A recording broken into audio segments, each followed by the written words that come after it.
Bonjour, alors aujourd'hui, nous allons vous parler de Joyride, publié chez Glénat. Générique, métal générique, générique.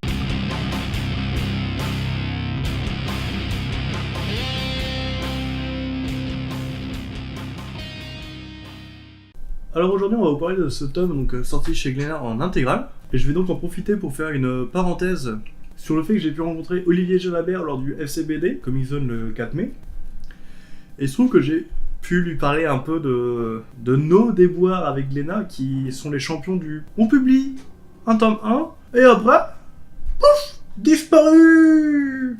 Et en effet, il est conscient du problème, c'est les soucis de vente. Mais du coup, comme on a pu le remarquer depuis quelques temps, maintenant Glénat Comics se penche plus sur une sortie en intégrale directement.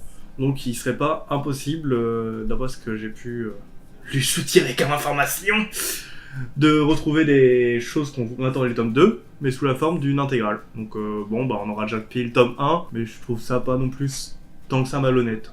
Mais que ce soit Joyride, aussi bien que Control Natura de Mirka, enfin c'est des bons volumes à 25€ seulement, enfin c'est honnête comme prix. White and See comme dirait l'autre. Dans ce comics, on va suivre l'histoire de 3 personnages, de 3 antagonistes principaux, donc Uma, D-Wide, Catherine, et il se trouve qu'ils sont sur Terre et c'est un peu beaucoup, même j'ai envie de dire, la dictature. Et en fait, on a fermé la Terre à toutes les autres planètes. En fait, tout est fermé, on n'a plus rien, on est tout seul. Enfin, on est tout seul.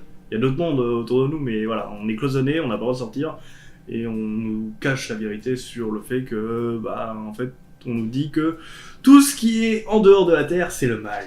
Mais Uma, ça lui croit pas. Uma fait partie des révoltés. Non, j'y crois pas. À part avec son meilleur ami Dee. Et ils se retrouvent tous les deux à s'échapper de la Terre. Catherine essaie de les empêcher parce que c'est une agent fédérale, en gros, hein, voilà, c'est son boulot. Mais tant bien qu'elle, elle se retrouve mêlée dans le truc et du coup, elle se casse aussi. Et c'est ainsi qu'ils se retrouvent tous les trois, seuls dans l'espace. Je vais pas trop en dire pour spoiler, mais le but de Uma, c'est d'explorer et de pouvoir revenir sur Terre en disant « Non, mais regardez, c'est que de la merde, regardez, c'est très très bien dehors, il se passe rien, révoltons-nous tous !»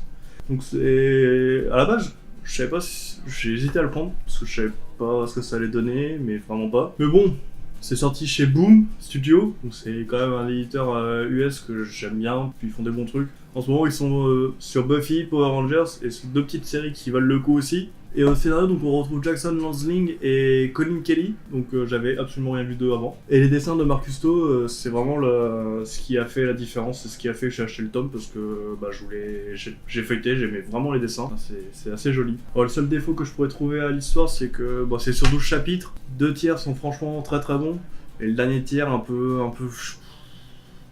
plus chiant, un peu plus long. Mais bon, on sent que c'est la fin, et que faut qu'ils finissent quoi, il n'y avait pas trop de surprises dans les derniers chapitres. Mais clairement, il y a des putains de trucs. Enfin, je veux pas vous spoiler, mais imaginez que comme dans ce comics-là, il y a des planètes qui baisent. Franchement. What the fuck. Moi, j'adore. Parce que j'ai kiffé. J'ai kiffé, voilà.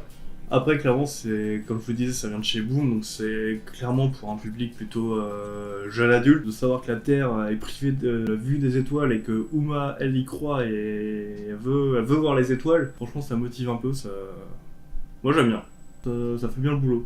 Et je dis plein franchement parce qu'on a Erwan qui est fan des franchement, et franchement, ça me fait plaisir de dire autant franchement dans cette vidéo. Allez, j'ai une pile à lire, donc bonne semaine et puis à la semaine prochaine.